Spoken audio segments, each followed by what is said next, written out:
Towards the end of the growing season, when the grapes and the vine are starting to ripen, vineyards need to protect them from the birds. So for the last 6 to 8 weeks of the growing cycle, they apply netting over the grapes, and they're held in place with a clip. It's very tough and durable, and it takes an awful long time to degrade. You roll up the nets and they're meant to break, and then they fall to the ground and they're very difficult to collect. Approximately 16.8 million were used in New Zealand per year. So it seemed the obvious kind of option that we should do some soil degradable polymers in this application.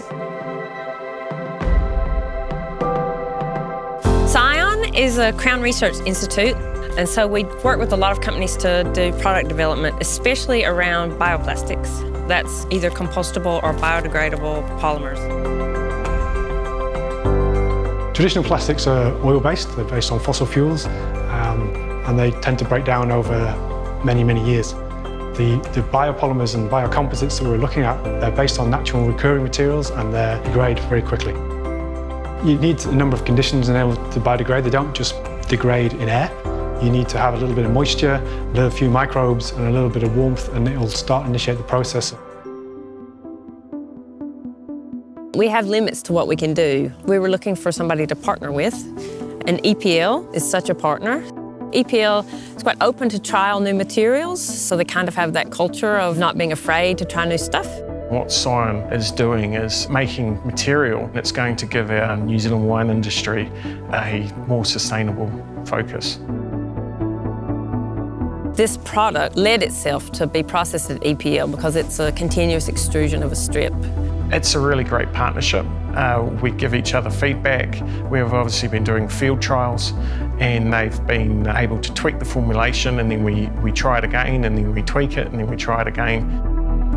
We've done something like 50 formulations, but 3 different sets of trials.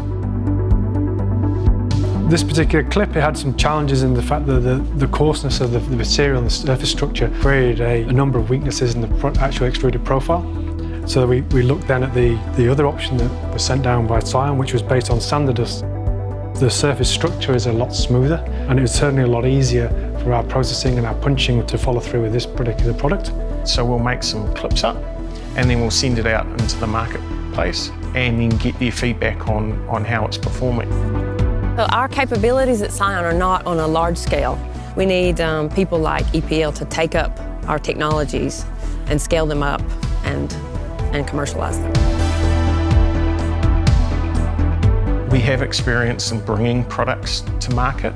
We have many years of developing new and exciting products and bringing it in. Last year we did a run of about 12,000 clips, and looking at November we're looking about doing a run of about 17 million clips so we can satisfy the New Zealand market. I think this clip is important because one, it reduces litter in the soils that we're trying to preserve. The next step is we use those tags to do bread bags.